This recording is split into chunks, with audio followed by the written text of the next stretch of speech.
is messing with the balance of the afterlife. So I always like to start our Fridays with Andrew with what we're working on here in the store, and I just happen to be working on. Let people know what's going on. Kinda. What's going on this week? We got Dino Riders. Dino freaking Riders. This is a toy line I do not know. It's a toy line that rarely comes in, but it's a toy line that is really cool. I would say small but dedicated following. What is cooler than dinosaurs with lasers and missiles and bombs strapped to them that people ride and command? It is kind of Masters of the Universe Pretty awesome. levels. Well, I was going to say awesome levels of all things that, like, quote-unquote boys' toys like. I know plenty of girls that dig dinosaurs. I'm talking about 80s era. Yeah. So it's got space shit. Yeah, so they had a meeting. They must have Tycho had a meeting and said, all right, we have a checklist of, like, what kids think are cool. Mattel has their barbarians and spaceships thing. Why don't we have a barbarians and spaceship thing? Ooh. Well, you know what's better than barbarians? But Dave, whatever's coming out of your mouth better be genius.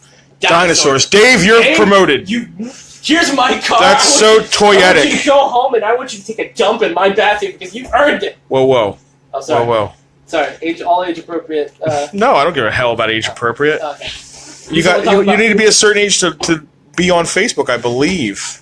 I'm sorry, I'm just moving all these little toys out of my way because it is Fridays with Andrew after all.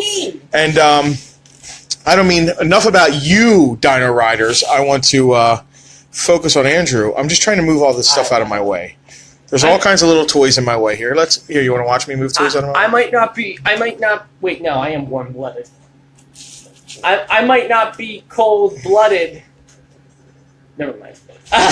They all come with these little accessories. Much like the original Ninja Turtles, the original 4 Ninja Turtles. They were on sprues? Yeah, all these were on sprues, and they all came with, like, the same few weapons.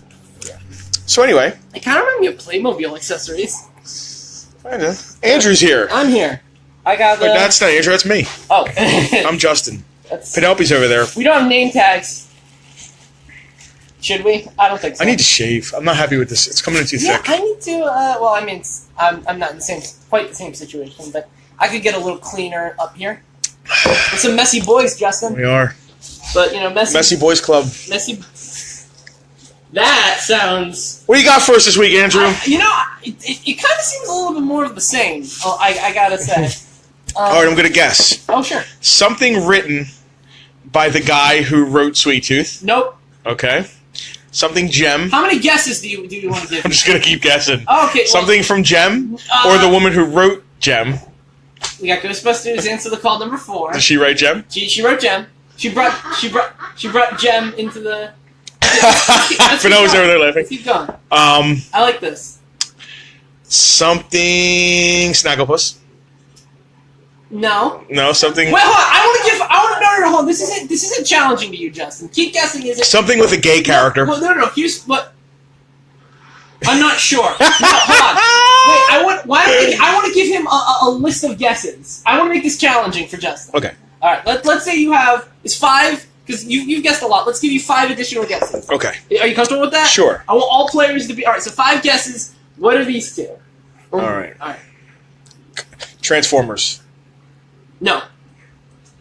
You have to use them cautiously. I am. You know what would be fun? Something with a colorist that Frank wouldn't appreciate. I honestly could count... Is that vague enough? That's vague. Judges? That's too vague. Is that too vague? So a colorist that Frank wouldn't appreciate? Yeah, I think that's too vague. That's kind of cheating because he doesn't appreciate any colors. Oh, there. All right. But you know what? Fair I'll let enough. you keep a 4th guess so that you don't lose the guess. Oh, man. You know what? Why don't you think about your questions as I describe Ghostbusters Answer the Call? Okay. I think that... So Ghostbusters Answer the Call, bringing back the 2006... I don't know if this has made a Fridays with Andrew slot per se. It's come close an awful lot. It was definitely in an honorable mentions at least. I don't remember you talking about a Ghostbusters title. Okay, so the one time it was on honorable mentions, it was with Penelope. I don't recall if it ever got... I've been enjoying it a whole bunch, let me say. Kelly Thompson won my Cranky for Best Writer last year. She's a really, really talented lady. She's very fun. Her scripts are... I always find them very humanistic and very... characterful, very humorful. The art is by Corwin Howell. That's Penelope. Hashtag, hold on. Hashtag Toy Addict. Hashtag Toy Addict. Hashtag Toy When did you get that shirt? I got it for Christmas from your brother. So Thanks, Johnny. Yeah. You also got a shirt for Christmas from him? So it's a pretty nice... I would just call this it's a little stylized, but it's not too stylized. Like, semi-stylized comic book art. I don't want to show too much. Bringing in the classic villain, the Boogeyman, into the 2016 Ghostbusters canon. So, like, what that character would be like for this iteration of Ghostbusters. So I didn't see that this lambasted version of Ghostbusters movie. Yeah. Pretty much universally lambasted. I have not seen it. Yeah. It takes place in a completely different universe than our... Correct. The IDW Ghostbuster comics, which were never the original movies, they were like a pasquet of the original movies. Oh, okay, I didn't know that. They've explained the Ghostbuster multiverse. There is a multiverse. Okay.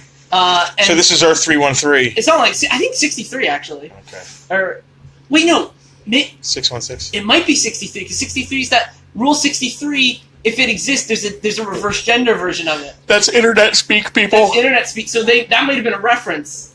My brain is saying 63. I don't know why though. That might just be me. Yes. So this is their own title though. These are the same Ghostbusters who interact with the other Ghostbusters in IDW.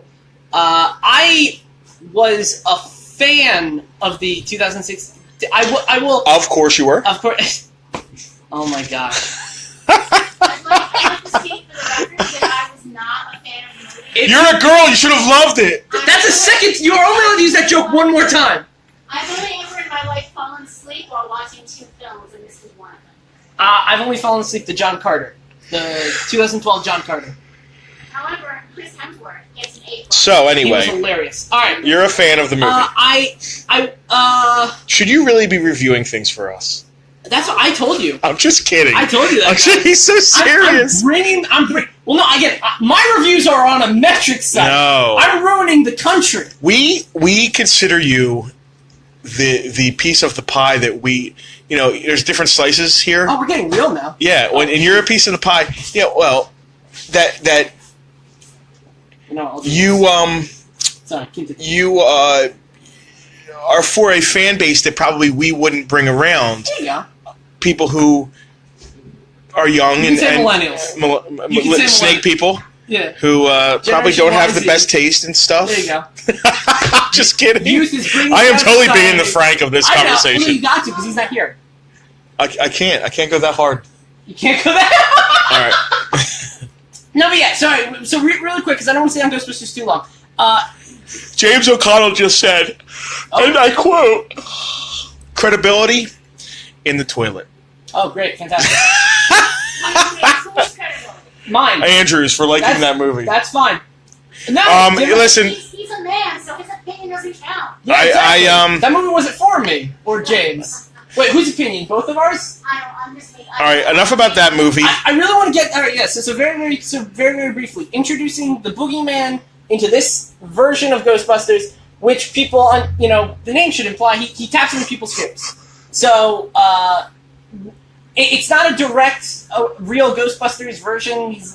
The design's actually pure. I'm gonna get the answer the call Boogeyman really quick. I actually really like his design. I think it actually does blend the concept of the Boogeyman pretty well with what. He looks like Master Roshi. Yeah, a little bit. He's come up with conversation today. That he is. Who, Master Roshi? Today is the day of Roshi. Okay. Wutan Yoshi, the Roshi, the invincible. Earlier he was on the toilet, but there was a girl there. James just said that you're cool, though. Oh, James, you're cool too. James, your credibility is now in the toilet. No. James too. I don't know. O'Connell. Okay. Yeah, no, anyone who watches my show is cool.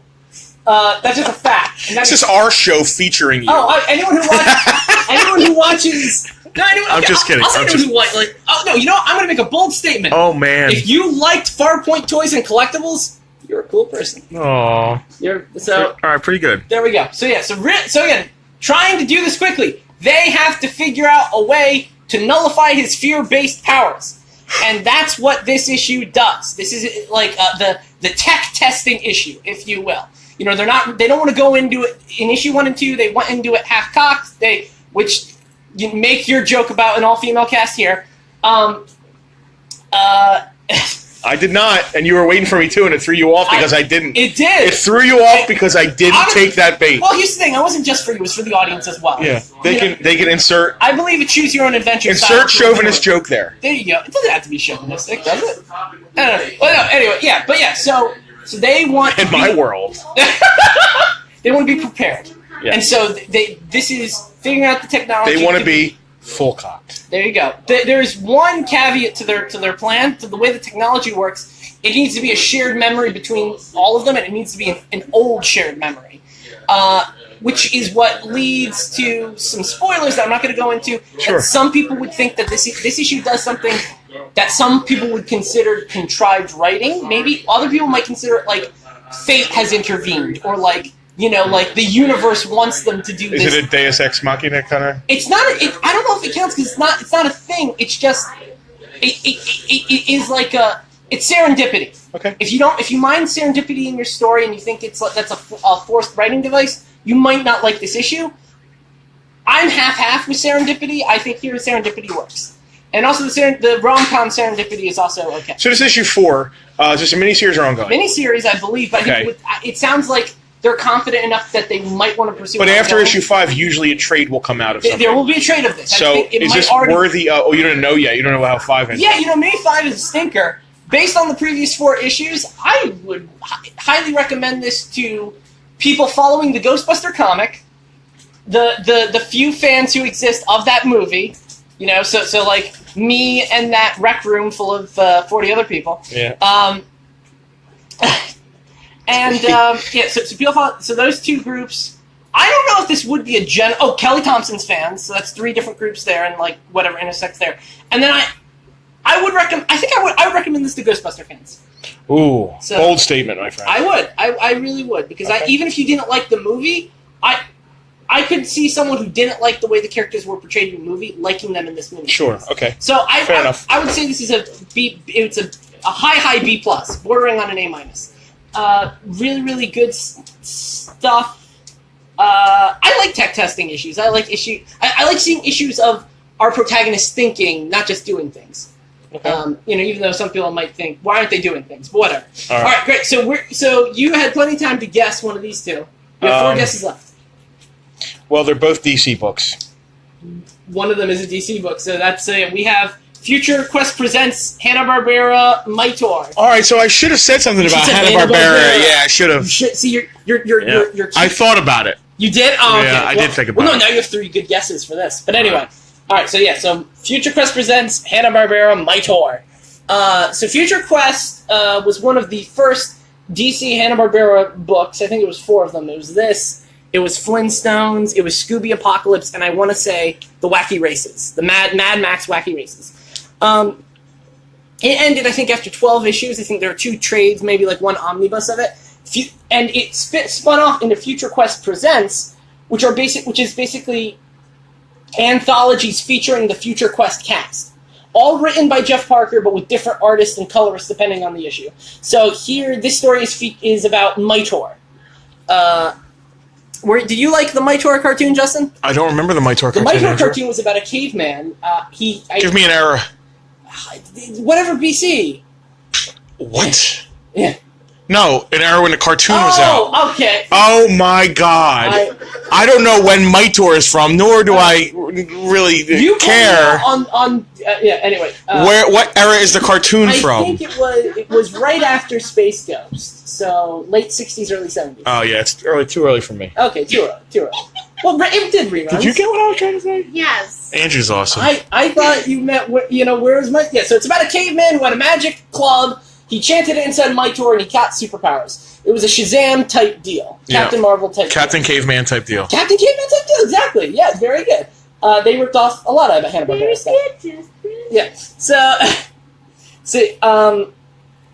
Future Quest did have the original Mitor, but within the course of Future Quest, he throws his club into the future, and it is now wielded by a young, I think 12-year-old boy named Ty. So Ty is the new Mitor. In Future Quest comics, Mitor is a legacy title. And Ty is what Ty fits in the larger. Man, very Shazam. So Ty is a boy who, when he has the club, turns into a man. They made him more Shazam-y. Yeah. They added the Shazam factor, if you will.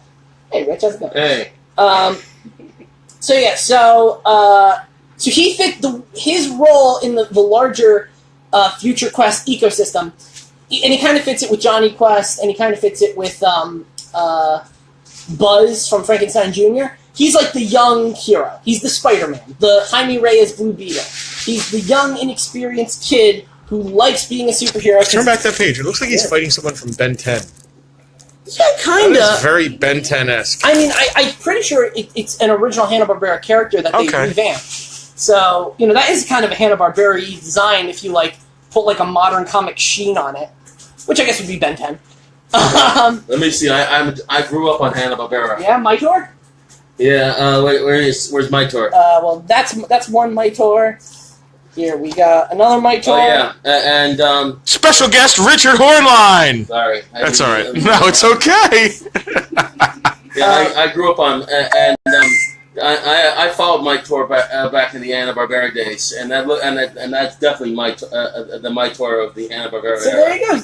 There's a fan seal of approval. There you go. Yeah. So no, I love the Hanna Barbera. I just love Hanna Barbera cartoons. I like Rankin Bass. There's a charm to them that I absolutely love. So I love DC's Hanna Barbera cartoon or Hanna Barbera comics. Have been a smash hit for me, and this has been one of the best Future Quests that I've read in the 8-run issue run of the series, and it's a self-contained story. They're all self-contained stories, I assume. No. A lot of them are multi-parters. Okay. This is one issue. It's a one and done. Cool. And it's really, really cool, and it's really, really fun, and it's really like classic superhero type stuff.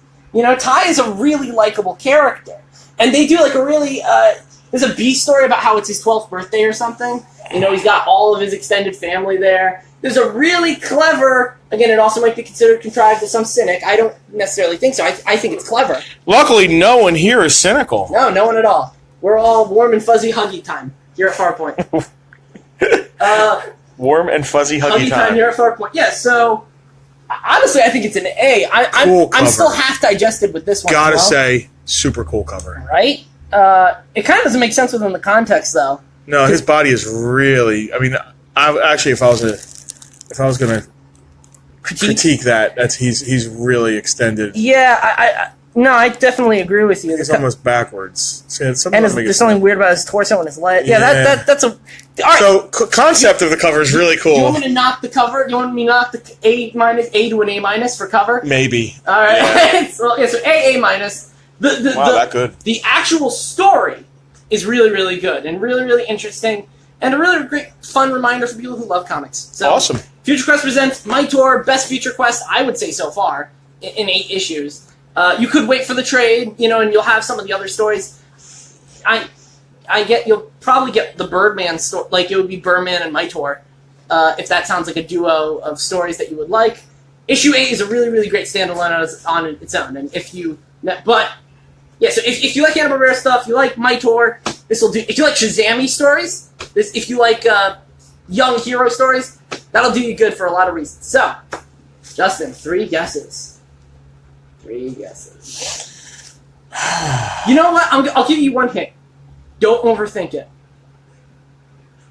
I'll give you one hint. Oh, okay, then it's something obvious. Yes.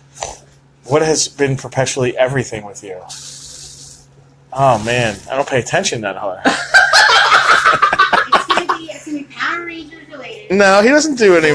He hasn't pulled many Power Rangers books out. Not that often. Yeah. It's Power Rangers related, Transformers related. No, I already said Transformers. He guessed Transformers. Yeah. Hold on. It's not Snagglepuss. He guessed Snagglepuss, and he just doesn't need to guess Snagglepuss or Hanna-Barbera because he already got DC. What's left? I guess Power Rangers is left.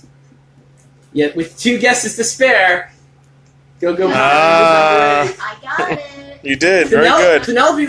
Now hold on. You used your lifeline though. Yeah, I did. I did. She did. He phoned a friend. So go. Emily, I think before we even said it, said Power Rangers with a question mark. Oh, honey. Be still, my heart. Oh, I hope you're feeling better. Oh, shoot. See ya. Was I supposed to say that? No, sorry.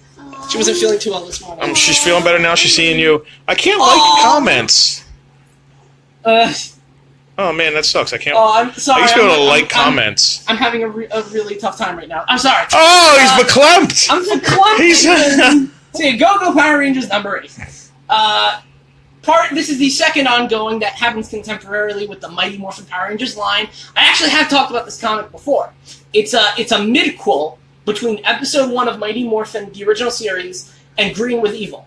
So it basically is like an opportunity to tell non-Tommy origin stories.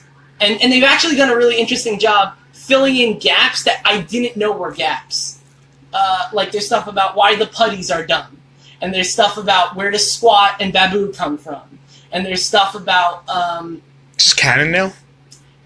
So, this is Boom Studios. Boom Power Rangers, like the Ghostbusters IDWs, are meant to be past... Like, they're basically everything that happens in the Power Rangers show happens in the comic, but the comic doesn't necessarily happen in the TV show, if that makes sense. So it's a past-gay, basically the same thing type deal. This is basically the conclusion to the second arc, and right before we hit the 25th anniversary Power Ranger event, Shattered Grid, which I'm very, very excited for. I've seen your posts on Facebook. Oh, did you see that trailer? No, I didn't want you to watch the trailer. Oh, you gotta watch the trailer. It's so good. It's a fully... I'll talk about that later. Sure, I'll make sure I... Yeah, I'll play it in the store, Justin. I will. It's age appropriate. I can do it. But yeah, don't threaten him. He will do it. I'll do it. No, but yeah. So, Kimberly's boyfriend Matt has been replicated with a putty sleeper agent that the Rangers last issue found out at the prom or homecoming, and now it's the big climactic battle at homecoming. Ooh. And all of that sounds trite and cliche and dumb.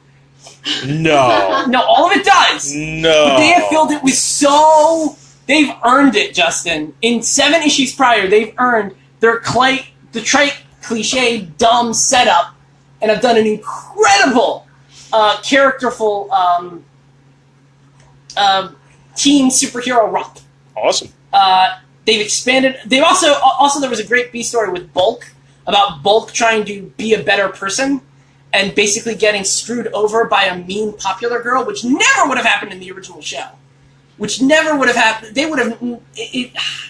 There's a lot to like about this comic, and so it's great for fans of Power Ranger lore. It's great if you like Mightor. If you just want a teen, there are some people who like teen superheroes, Teen Titans, Superboy, blah blah blah. If you like this is just a good standalone teen superhero. It's nice to see.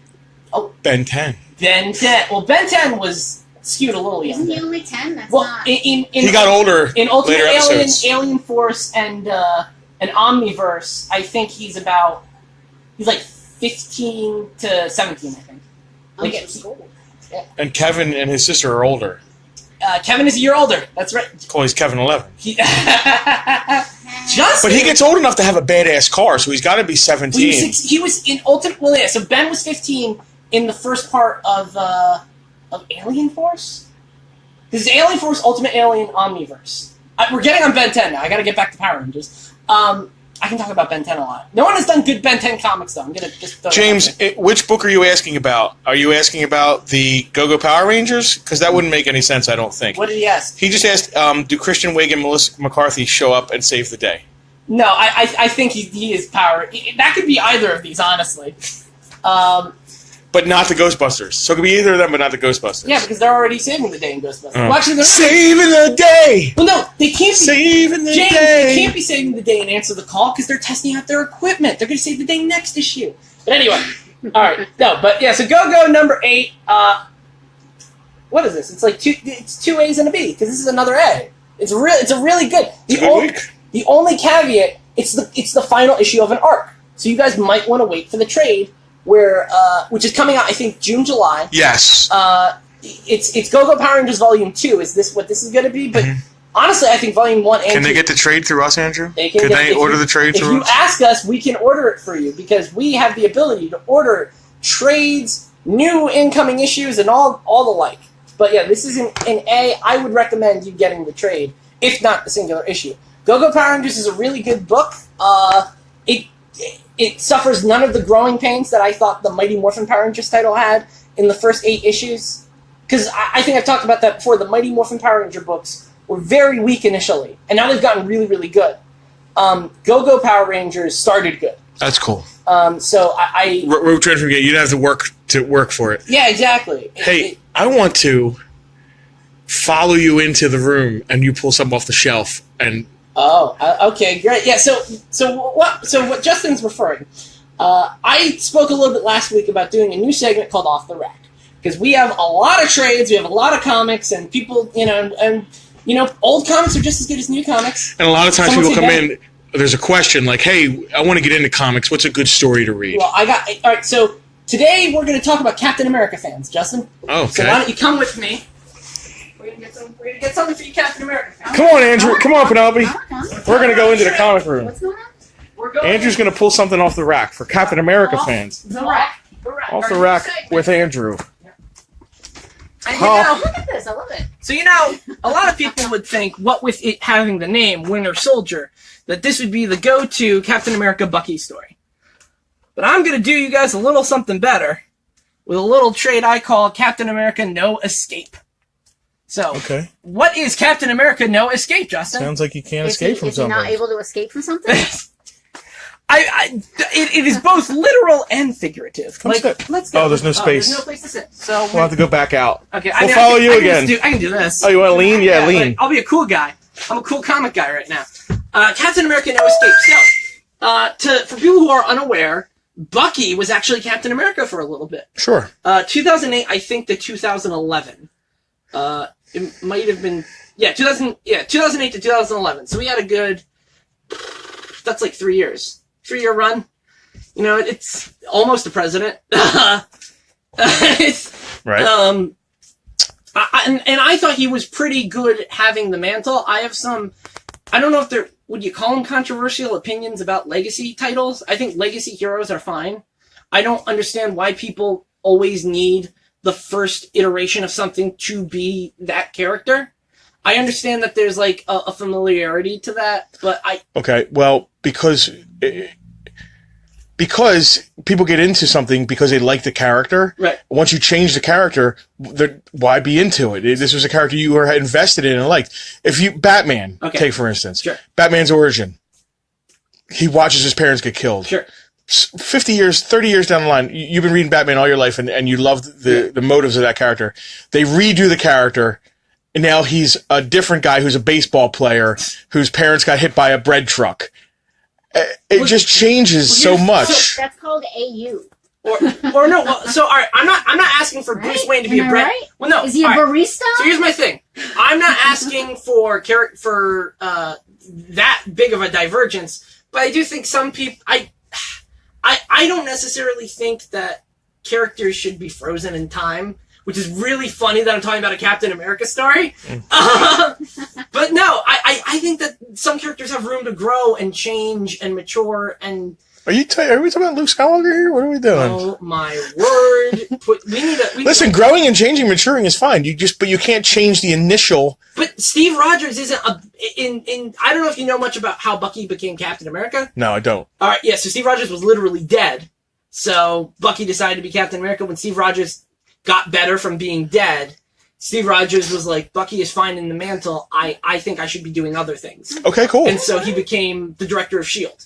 Yes. Which I think is that's a really but that's not changing the character. The character is still Steve Rogers. He's not Captain America. Oh well. People want him to be Captain America. Justin. Well, he'll go back to it. That's what I'm talking about. You got to listen. Story. You got to go somewhere with stories, or it just gets boring. Yeah. That's what I think. But all right. Well, anyway, no, I'm agreeing with that. All right, great. So super high five. Just like if Batman has to retire eventually, Well, no, he's not because he's gonna be 30 forever. But anyway, so no escape. So Bucky is currently Captain America. Now the circa 2000. Year doesn't matter. 10, whatever. Bucky was still fairly recently undeceased, and so people weren't necessarily sure what was going to happen with the character, and a lot of people still associated him with being dead. So, so much so that Baron Zemo, the son of the original Baron Zemo, who actually in universe isn't the original Baron Zemo, but the original I know. Jesus Christ. I'm sorry. Comic books. I'm going to get into continuity. I have to. He finds out that his father's, basically the thing his father's most famous for, killing Captain America's sidekick, isn't dead anymore. So he's going to try and that's Baron Zemo right there. He's going to try and do a lot of things about that. And in doing so, we find ourselves in, Bucky finds himself in a lot of funny antics where he can't escape physically and literally. Like for his past deeds. Like for that time he was a brainwashed KGB agent where he killed a bunch of people. I wonder if him coming to grips with that and maybe some of that his sins coming to haunt him have a factor in this comic. Justin? Sounds like it does. I mean, I don't know. That's just a guess. Okay. But yeah, I guess from someone who read it. It's honestly, I read most of the Bucky Cap era. I dipped out of it at some point. This was my favorite story from it. It's a really, really great story about redemption, about facing your namesake, about facing your mistakes, your past, about maybe the biases that we give to certain people, and about whether or not we deserve some of the second chances we get. Cool. It's written by Ed Brubaker, who did write the Winter Soldier storyline. And I think it's a really, really good book. I would point this to people who would go, well, why should Bucky be Captain America? So off the rack, Captain America, No Escape. I think it's really, really good.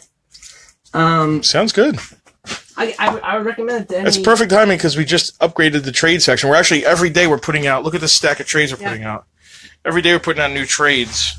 And I will have stuff to say about a lot of those trades. Great. And we're going to start stocking, actually, the trades we think are important.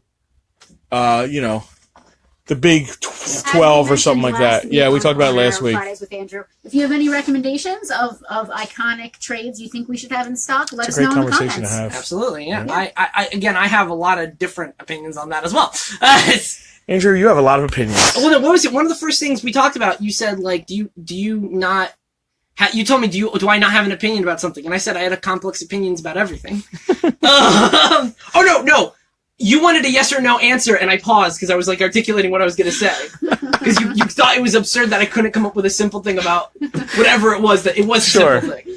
But yeah, I mean, that's just the kind of guy I am. And yeah, No Escape, really good book. There's a lot of good reads here, honestly. And we'll start pulling stuff off the rack. It's not always going to be a trade, right? Sometimes you'll pull a book off. Sometimes you'll pull...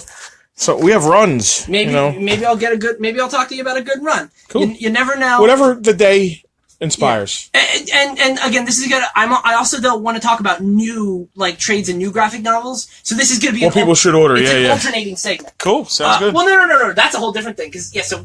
Really quick, before we end the show, I'm going to talk about new Solits on the radar, or Solits on the radar. Okay. All right, so Solit means solicitations, comic solicitations. And so comic solicitations are meaning things that are coming out soon. Yeah, so this isn't stuff that just came out this week that you want to get a back order or maybe see if they have more issues of, because that tends to be the case with the new books I review. This is a brand new thing that you can subscribe if you tell us. Be on the ground floor of something new. And the something new I'm going to tell you about today is Avengers #1 by Jason Aaron and Ed McGuinness. Part of Marvel, I forget what they're calling it. They're doing another new initiative. Of course. Yeah. I think it's called Fresh Start. Marvel's famous for it. Marvel Fresh Start. Okay. It's really not that fresh, though, but sure. those are opinions for another day. Well, no, I'm not going to get into it. But yeah, so Marvel Fresh Start, Avengers #1, Ed McGuinness, Jason Aaron. Two very, very good fan-loved creators. Jason Aaron has a huge love for his Thor stuff. Ed McGuinness has, and his Wolverine stuff also. Ed McGuinness has huge love for his Hulk and Superman Batman stuff. Coming together for Marvel's most important book. It's going to alternate between modern day Avengers and the 10,000 BC Avengers that Jason Aaron actually invented. So Justin made a face. So I'm going to explain what 10,000 BC Avengers quickly are. Odin. A young Odin, the humanized embodiment of the Phoenix Force, Agamotto, one of the original sorcerers, the first ever Black Panther. Did they call themselves the Avengers? They didn't. Okay, thank God. But they were a team. The first team. Okay. My favorite though, Caveman Ghost Rider, and he rides a flaming mammoth. Really appropriate for our Dino Riders conversation. Wait, are you kidding? Nope. Why? The art of that must be... Why? Because comic books. Because they have to make us a new story every week. Why? My friend Dan actually made a joke about that, where he apparently someone thought that they were like Jason. There was a leak blurb that Jason Aaron apparently thought he was a genius for coming up with Ghost Rider Mammoth. I don't know if that's the case. That is I don't know. I think that's an all right idea. Whatever. But yeah, Avengers #1. It's got a lot of hype around it. I'm not necessarily recommending stuff I'm going to be pulling or stuff I'm going to be talk about. I don't know if that makes me a hypocrite. But this gives people a chance to get on the ground floor of something new. Yeah, I want people to be aware of stuff. Yep. Last week I did talk about something I'm going to get. It might suck. You don't know. It might suck. It might totally suck. A lot of people think the Avengers 10,000 BC idea is stupid. I wonder why. Justin. Wait, yeah. So the modern team, though, it's going to be Iron Man, Thor, Cap, She-Hulk, the Carol Danvers Captain Marvel, yep. Black Panther, the Robbie Reyes Ghost Rider, and I believe they have a rotating slot. So a new hero every storyline. Yeah. Should be at the very least it's going to be interesting. A lot of hype surrounding it. So if you want to be on the ground floor of the next big arc for the Avengers #4, Jason Aaron and McGinnis, let us know if you want it. Cool. And that is Fridays with Andrew. I talked about new stuff. I talked about old stuff. You laid it down. Stuff. Fridays with Andrew. Thank you guys for watching. Leave any comments or any suggestions or make fun of me. Don't make fun of Andrew because we love him. Feel better, Emily. And soon, maybe even tomorrow, Penelope, Frank, and I are going to start talking about toys. I know we're a toy store. We're a comic book store as well. So on top of Fridays with Andrew, we're going to have like toys another and collectibles. Yes, we're going to have another talk about rare stuff. Some really good stuff. So much stuff's been coming through. We're just dying to talk about it. So you're going to want to tune in for that. We haven't really named it. It might just be. Wait, I think we did name it. It's like Penelope. New halls or whatever. No, Hall's Mentalitis. Woo! Penelope, what were we thinking about naming the, Hi, Corey. What were we thinking about naming the thing with Frank? Didn't we have a come up with a name yesterday? From retro to right now. Oh! From retro to right now! Put it back on the I forgot about that. From retro to right now, Circle R. Yes. Because it is now a registered trademark. Yep. We forgot. I mean, that's basically our, it's been our tagline for years and years. You probably see it all over the page. But we're going to start calling that version of this from retro to right now. We're going to be talking about new stuff, old stuff, fun stuff, toys, collectibles. Thank you guys for watching. We're running over time. Hold on, I got to say goodbye. Is it 6 already? Bye. No, but we only like to keep this like no more than a half hour. Thank you, Andrew! Please